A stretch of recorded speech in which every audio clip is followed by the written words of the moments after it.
Halo, selamat datang di Kongko dari TV.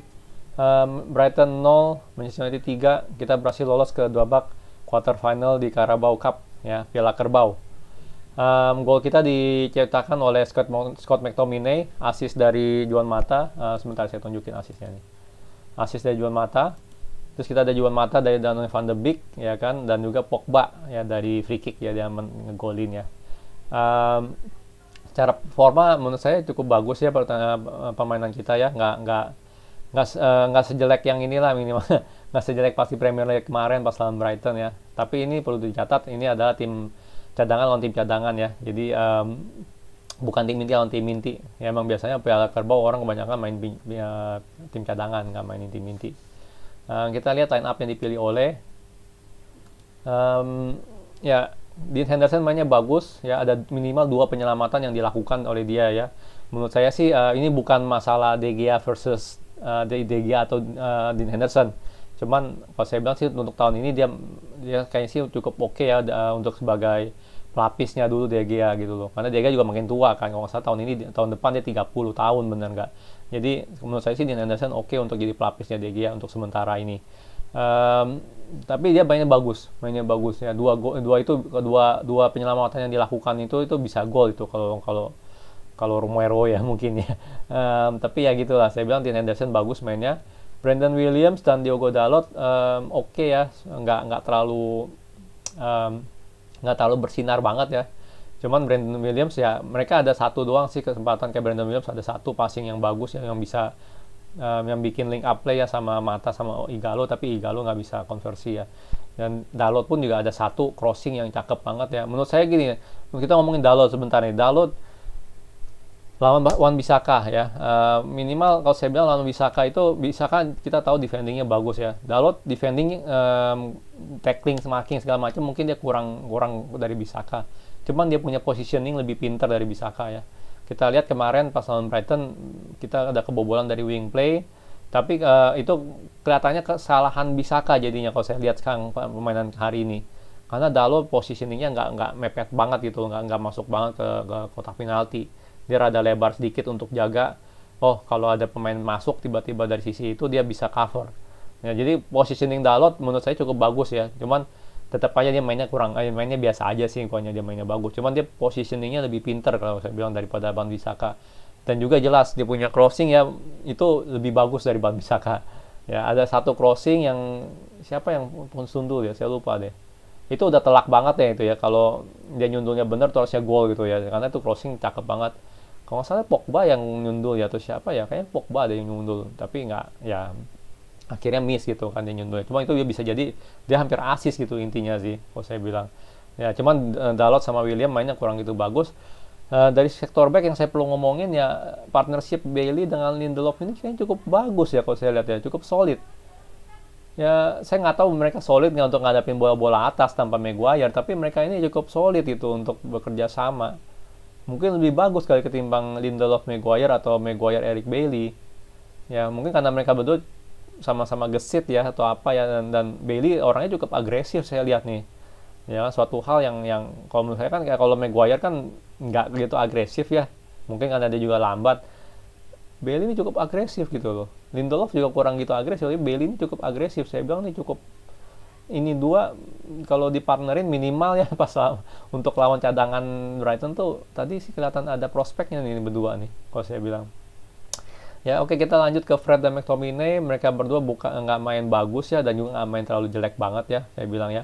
Kita kalau mikirin dari segi holding defensive midfielder, mereka berdua performanya kurang bagus kali ini.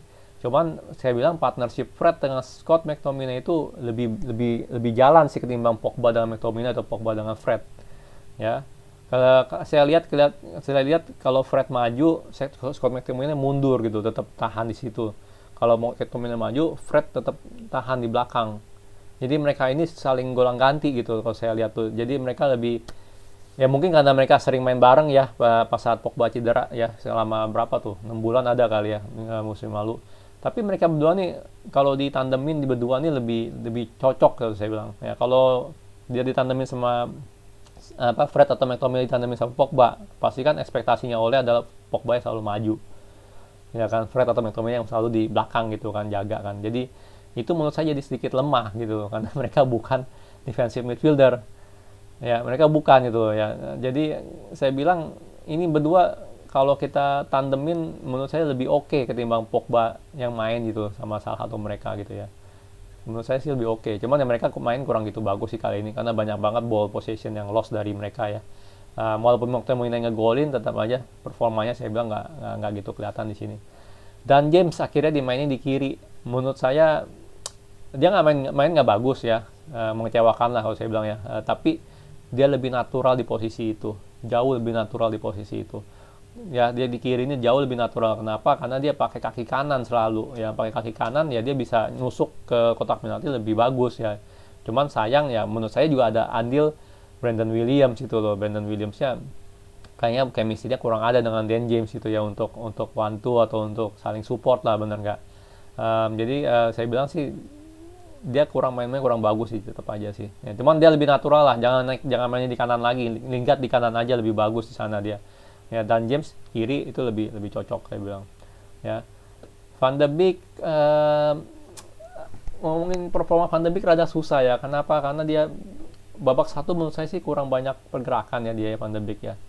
Cuma babak kedua menurut saya dia lebih bagus mainnya ya. Dan assist dari Van de Beek ke Mata itu kayak sih trademark Van de Beek banget ya. Dia suka banget pakai back heel ya. Suka banget pakai nge-fake movement ya kan, belaga nggak kena atau belaga apa. Tapi kaki back heel-nya jalan gitu untuk assist bolanya gitu. Jadi saya bilang Van de Beek performanya oke lah saya bilang sih, karena babak kedua baru kelihatan dia lebih bagus, lebih agresif ya. Mungkin juga karena semenjak diganti ya, Paul Pogba masuk, Rashford masuk, sama satu lagi siapa yang diganti ya saya lupa deh. Pogba, Rashford sama siapa sih?